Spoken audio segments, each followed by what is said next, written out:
So you're telling me there's a chance? I'm Joe Terosian, and this is RamView live from the Ram Cave, the November 23rd, 2022 Thanksgiving edition. And yeah, we're talking Rams football. It is an awkward day to talk Rams football because I got someone buzzing me right now trying to tell me something I already know. It's really funny. I got a friend that feels like he needs to let me know the minute the Rams lose while I'm watching the game on delay, and then that same friend will send me stuff in the through technology to let me know the Rams released Darrell Henderson. Like, yeah, I didn't know that, right? And so anyway, it's a hard time to be a Ram fan, but you know what? You're still a Ram fan, right? I mean, come on, you're still a Ram fan. You got a Super Bowl last year. What?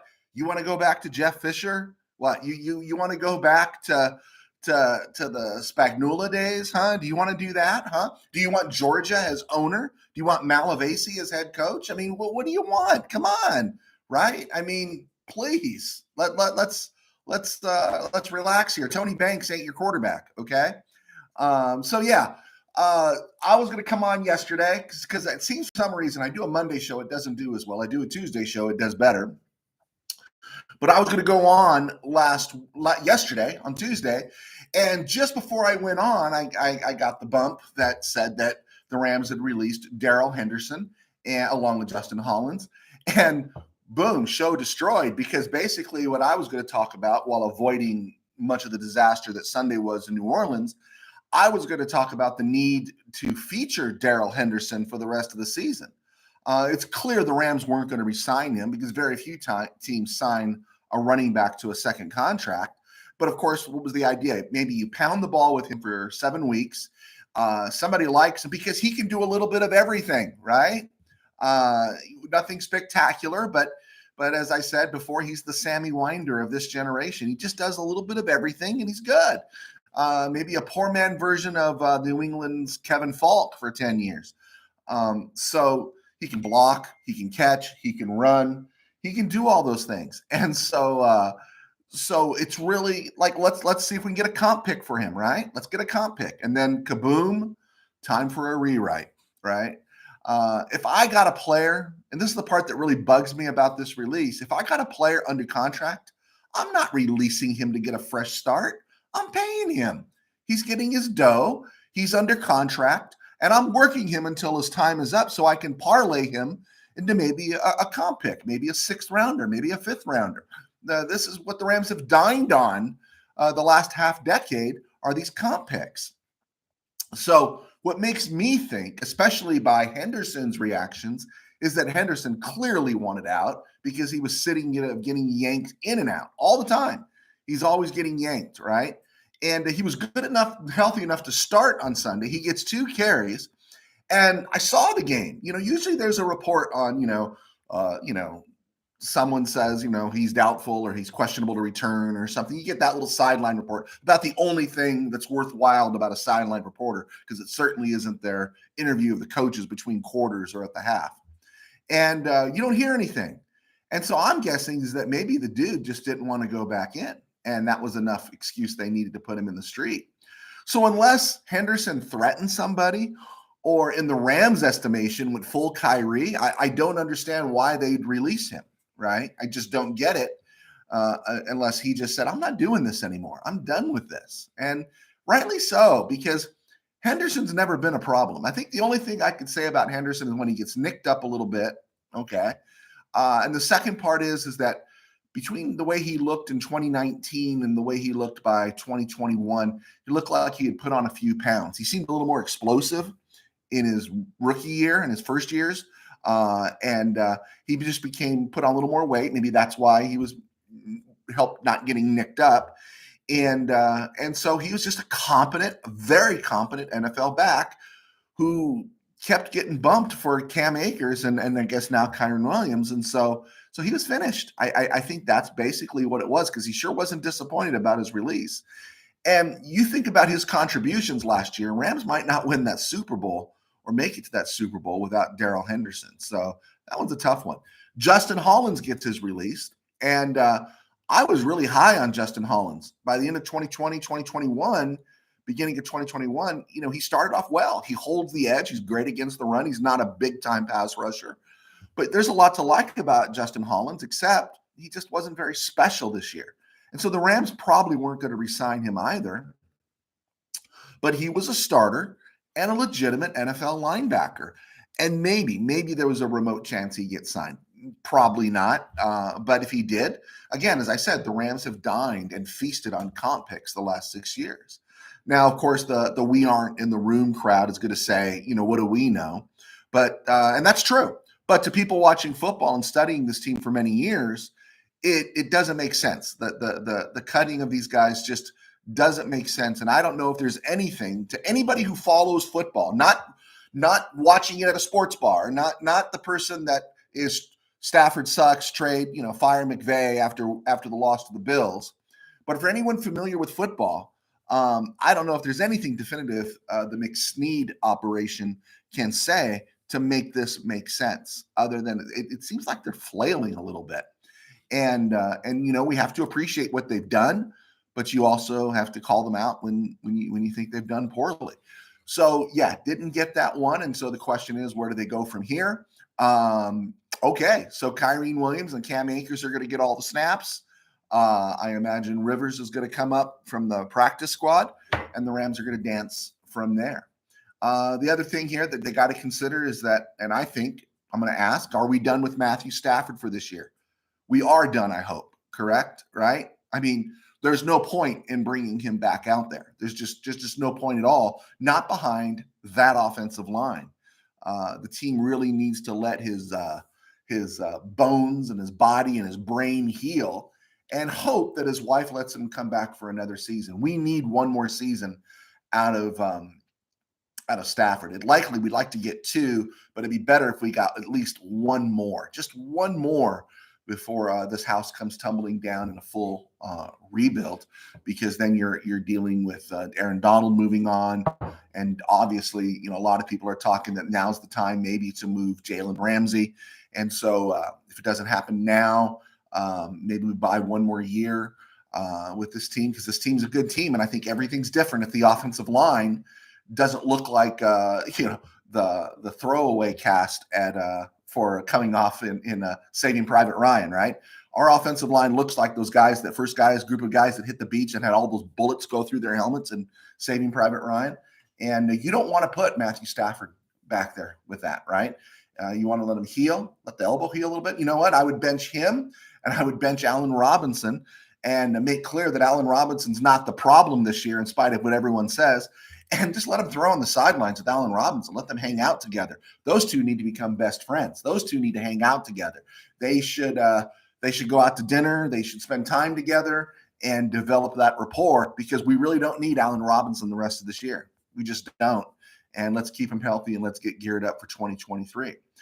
Because you can't plan on anything. And I give McVay credit, and I was going to mention this later on. I give McVay credit because at least for once, he looked at what his offensive line was and understood what it could and couldn't do. And so he comes into the New Orleans games, and they just run the ball. They run the ball like they haven't run the ball all season.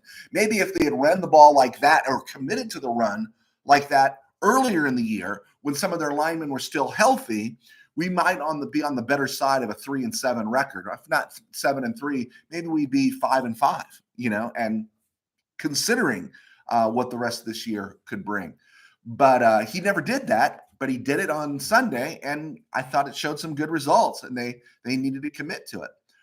Just for reference here, and I'm Joe Terozzi, and this is RamView, and this is brought to you by Temple City Auto Repair. And if you're having any Temple Auto issues, go check out John and Henry at TempleCityAutoRepair.com. You can find it on the web. Okay, so just to be clear, this is the Rams' offensive line in the 2022 calendar year. Now, we're going to start with the Super Bowl, right? And we'll start with the Super Bowl in February, and we'll go all the way up to just this last week. Who have they started? At left tackle, since the Super Bowl, they've started Whitworth, Joe Noteboom, Alaric Jackson, Ty Nsekhe, and Bobby Evans. Bobby Evans, well, I'm not going to say he started, but he got playing time there, right? At left guard, they've run David Edwards, Bobby Evans, Coleman Shelton, and Matt Skura, who was brought in off the street. At center, it's been Brian Allen, Coleman Shelton, Jeremiah Colon, Brian Allen, and Coleman Shelton again. At right guard, Coleman Shelton, Tremaine Ingram, Alaric Jackson, Ode Abuche, Chandler Brewer, and Logan Bruss was lost before the season began. And Rob Havenstein has been around all year, and Havenstein has been solid. We know what Havenstein is. He is a top 15 tackle in the NFL. He hasn't played up to that level this year. I'd have to go back and check his recent grades, but we know he's a solid NFL tackle, top half of tackles in the NFL. We're not having a problem with Havenstein. But that's the season. Oh, at right guard, actually, Austin Corbett was there before Coleman Shelton. He played in the Super Bowl. But that's the season right there. That's the Rams season. That's where everything fell apart. And we can complain, we can get angry, and everything, but you're not gonna win. All the starters, with the exception of Havenstein, went down to significant injury this year. All of them. The two key backups, Alaric Jackson and Tremaine Ingram, went down to injury. The guys they brought in off the street, Ty Nsekhe, Matt Skura, Ode Abuche, have all played significant time. That's 3 guys. And the Rams started Nsekhe, Skura, and Abuche this past Sunday. I mean, they were off the street. They were unemployed. They were unemployed. They couldn't get a job, with the Houston Texans. They couldn't get a job any place else. So that lets you know what those guys were. And then they had to bring up Chandler Brewer and Jeremiah Colon off the practice squad. So kind of gives you an idea of where on the practice squad where Max Percher and AJ Akiri, who was a late round draft pick, are right now. They are so far from being ready that the team keeps running Bobby Evans out there and hiring guys off the street to play on Sunday. So that's how decimated this offensive line is. And you're just not going to win, right? You're just not going to win. And it's so funny. The guy that just keeps staying healthy is Bobby Evans, right? He's like the new nightmare that Alex Barron was. And I don't even know if Alex Barron was that bad. Couple of things that have popped, even though he's gone for the year with the blood clots, we discovered Alaric Jackson can play. And that's a real good thing because Noteboom's going to come back. They've committed to Noteboom. Havenstein's back. Alaric Jackson can move into one of the guard spots. And we know Brian Allen's absence had a huge effect. So where this team is at, with just a little bit of health, it's back on track, and it sure wouldn't hurt to make a move. Chandler Brewer showed some competency. And so there is some depth there, and we're going to find out about Logan Bruss. But that was the Rams season. And the Rams season, who would have thought Darrell Henderson would be gone before Bobby Evans? Who would have thought Taylor Rapp would still be in the starting lineup before Bobby Evans? I mean, how bad was Terrell Burgess, who the Rams were only in their third? They had another year of control with Terrell Burgess, okay? And Terrell Burgess was so bad that you had to get rid of him, but you keep running Taylor Rapp out there? I'm sorry, But we all come back to,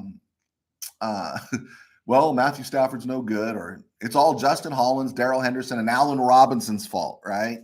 Yeah, okay. Yeah, let's just ignore everything else that happened along the offensive line. And then, of course, defensively, we keep getting sold Taylor Rapp. Taylor Rapp is becoming the defensive side of the ball's version of Bobby Evans. And maybe he's not that putrid as a player, but Taylor Rapp's bad. And of course, when Chris Olave beat Jalen Ramsey on the touchdown Sunday, everyone went after Ramsey. And, Ramsey got beat, but it was clear. I think he was expecting some over-the-top help. You saw the way he turned him in. You expect your center fielder, you're going to get some over-the-top help. Well, who had over-the-top? Taylor Rapp. Taylor Rapp was caught up in some daydream. And of course, no one was back there. And Olave had the easy pitch and catch with Andy Dalton, who again looked like, the next, Dan Marino playing against the Rams, right? And so they keep running Taylor Rapp out there. I don't know. The season's over. Can we bench Rapp and find out what we got in Quentin Lake and Russ East? Can we just get rid of it? Rapp is not coming back. Are they? If they sign Taylor Rapp to a second contract, but put John Johnson in the street, put Terrell Burgess in the street, but they're going to give a second contract to Taylor Rapp, then the Rams are in real trouble. But they're not going to give him a second contract. I don't even think they're going to give Nick Scott a second contract. So, and I'm curious right now to see who picks up the snaps playing alongside Terrell Lewis, who clearly isn't the guy either. Leonard Floyd is okay. Leonard Floyd is grading out middle of the pack in the NFL. Actually, a little less than middle of the pack. There's 32 teams in the NFL. He's the 48th ranked edge performer. He's okay, but he's not playing great. And Justin Hollins was not lighting things up. And Terrell Lewis, if there's 116 ranked edge performers in the NFL, edge players, Terrell Lewis ranks 108. Do you want me to say that again? Terrell Lewis ranks 108. He's clearly not the guy. So the question is, who is he going to share snaps with? Is Daniel Hardy ready to be activated? Michael Hoyt, Hoyt, however you want to pronounce it. He played 5 snaps, picked up a hit and a pressure. He's 3'10", 6'4". He was a undrafted free agent that was signed in 2020. Maybe they put him out there a little bit to see if he can produce something a little beyond what he did on Sunday. And again, the defense, because of its scheme, made a legend out of Andy Dalton like it did Colt McCoy the week before. Andy Dalton in any real world against any defense that's ready to compete doesn't go 21 of 25. And I don't want to hear that, those DBs can't play man coverage. Well, you drafted Darian Kendrick. You drafted Robert Rochelle, he's getting totally Burgessed this year, right? You drafted Kobe Durant. We know exactly that you never should have made a move to bring back Troy Hill. It's been a disaster. They've done all these things. Let these guys play some press. Let them come up and get banged, and let them get bruised, and let them get bloodied.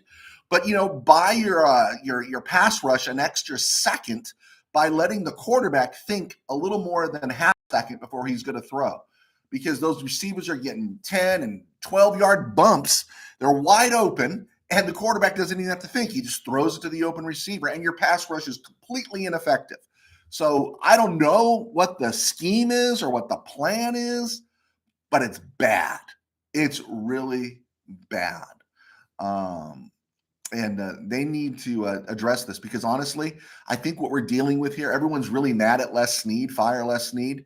I think this is less of a McSnead issue. It's more of a McMorris issue, what's going on with the teams. I think McVay is making some poor choices. And I think Raheem Morris, it's obvious. The scheme, their plan has been figured out, right? Whatever they did last year and worked, because they did tighten up as the season went on. When it got to the playoffs, they really tightened up. But whatever it is they were doing then, the offenses have figured it out. And here's the thing. You just repeat the disaster each week. And then there's always, again, there's the fanboy. Oh, you don't know what you're talking about. My eyes, your eyes. Eyes of people who've been following this team for years. Eyes that have been following NFL football for years. Eyes that have written and seen thousands of games. That was my job. I mean, we've seen this stuff. And it's really time for a change to be happening, which is interesting because the Rams have made radical changes in the defensive philosophy before. Everyone respected and appreciated Wade Phillips, but they made a big move and kicked him to the curb and brought in Brandon Staley, who probably will be available very soon again. And then McMorris, and they brought in Raheem Morris after Staley left. And Morris struggled first half of last year. And then slowly we saw the build. But again, teams figure out what you do. They figure out Lamar Jackson. They figure out Kyler Murray. They figure out what you do. That's how smart these people are in the NFL. The Rams have been figured out, and I think it might be less personnel and more coaching right now and philosophy for both guys. So something needs to change there. Finally, overall, McVay committed to the run, which was great because on Sunday they ran the ball, they pounded the ball, and it was a great recognition that knowing that his guys cannot protect anybody. So let them drive forward and get in the way, right? Let them push a little bit, which is a much more of an attitudinal desire type concept. But when you're asking people to drop back into protection, it's a little more of a ballet, and not everyone's built for the ballet. and they get beat and they look bad. So just drive the ball, and so that's something to think about. But when your defense is starting Taylor Rapp and your corners are 7 to 10 yards off the wide receivers, you can't always just run the ball. Tutu Atwell played for the first time since week 6. This season, he's caught 2 passes for a touchdown, 1 for a touchdown, and he's averaging 40 yards a catch on those 2 receptions. So honestly, there's no reason at this point not to play Tutu Atwell for the rest of the season. Allen Robinson's not the problem, but I don't want to see Allen Robinson get banged up. I'd put him on the bench. I let him play catch with Matt Stafford for the rest of the year, and I would just drive Tutu Atwell into the ground and find out, can he play or can he not play? You didn't start him for a month, and then you throw him out there, and then you only target him once, and it was a touchdown. Now, that helped because that was against Chris Harris, who's probably older than me, but, you got to run Tutu Atwell out there every game from now on until he breaks, right? Run him out there. And there's also, please, no reason to start John Wolford ever again, even with the limitations that Bryce Perkins had on Sunday because the packages weren't for him. There was no time to throw downfield. He was sacked 3 times. He was sacked. And honestly, there's no way that he's going to get the ball downfield under that kind of pass rush because there's no offensive line. So you build around Bryce Perkins and you find out what you have, right? You've kept him around. You've kept him on the active roster. You haven't even waived him to go to the practice squad because you were afraid to lose him. So basically, Bryce Perkins has earned a 7-game audition. So let him start the rest of the year. You can run some packages and you can figure out if you could ever get the ball downfield and buy him some time with this offensive line. It would have been nice, though, in the Bryce Perkins package, maybe to have kept Darrell Henderson around, right? So going to the offseason, the Rams have to hope 2 things.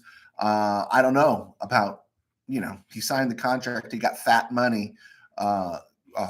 Aaron Donald, Jalen Ramsey, you got to talk about those guys. Ramsey seems to have some trade value people are talking about. And you also have to hope that that Matthew Stafford's wife doesn't say, okay, honey, you're done, right? You're done. Now, if he goes back out there and plays again this year and gets racked again, her argument gets a whole lot stronger. We need another year out of Matthew Stafford. So that's an offseason priority. Another offseason priority is a new defensive philosophy. It just has to change. It has to change because the old book has been read, right? The old book has been read. It's like I didn't see The Exorcist when it came out. And then I saw it about 4 or 5 years later after when I was a teenager. And all the scary parts, I already knew they were coming. I knew they were coming. I knew what happened. I knew what it was, what was taking place. And so the fear just wasn't there anymore. The uncertainty was gone. My brother used to always go with me to see a scary movie before he saw the scary movie with his girlfriend because he wanted to get freaked out with me so he could look like the tough guy in front of her when the scary stuff happened. It's like reading Great Gatsby, right? Everyone's read Great Gatsby. You know what's going to happen. You're not surprising anybody. You know what happens in Titanic. It's not a surprise anymore. You've seen the movie. You've been there, done that, bought that T-shirt. You've seen it all. And it's really time for the Rams to consider a new defensive philosophy. My only problem with the defense looking so bad is that the comp picks we might be in line for if Raheem Morris gets another job might not be there because he might not get another job. Just throwing it out there. To the 2023 draft, thank goodness we didn't trade for Christian McCaffrey. Thank goodness we didn't trade for the Burns dude from Carolina. Would have been too much. And right now, what do the Rams need to look at with their 2nd, 3rd, 5th, and a slew of 6th and I think a 7th round pick? What do they need to look at? They need to look at, I think, guard, center. You always draft an offensive lineman. Just always draft an offensive lineman. They're going to look at another running back. It looks like the Rams will be in the high 30s in the first round, 35 through 37. Their first round, their first pick in the 2nd round will be pretty high. It will be below 40. Does a running back last that long? It'd be nice to see somebody last that long. And everyone's thinking Zach Charbonnet or Bijan from Texas or somebody. But the Rams have to be looking at running back. I also think they need to be looking at defensive line because A'Shawn Robinson and Greg Gaines are free agents, and Robinson's another dude that got hurt, right? And by the way, Greg Gaines He got 2 sacks, but let's remember the Saints were starting their backup offensive line as well. And the Rams got to be back in the market again for safety, because really, do you want them bringing back Taylor Rapp? Right? Do you see them bringing back Taylor Rapp? And on the other hand, we like Nick Scott. Nick Scott's capable. He hasn't been great this year, but you've probably gotten the best out of Nick Scott. It's time to move on. Time to see what Jordan Fuller has left in the tank, Quentin Lake, and Russ Yeast. And we're seeing Russ Yeast getting a little bit more playing time. And again, somewhere along the way in the draft, they better go look at a cornerback and find out if there's another corner, because you got to have a philosophy. If you drafted Robert Rochelle, Darian Kendrick, Jacoby Durant, you've drafted all these guys and you're not thinking any of them can play press, well, sooner or later, someone's going to have to play press. You're just going to have to, right? And you're just going to have to. David Long Jr. is probably not coming back, and hopefully Troy Hill will ride off into the sunset and get a career in broadcasting. Okay, there we go. I spewed 25 minutes. I guess I used to do short form, long form. I don't know. But this is Joe Terosian. This has been RamView. I am a writer. I'm a pastor. I pastor a small church in Burbank, the Burbank Faith, NAS. You can check us out on different places. Contact me on Twitter at JoeT13B. You can follow me there. And all my books are on Amazon, Joe Terosian, and written a couple of high school football novels. But anytime you want to talk football, let me know you're there. Love to talk football. God bless. Take care. And go Rams.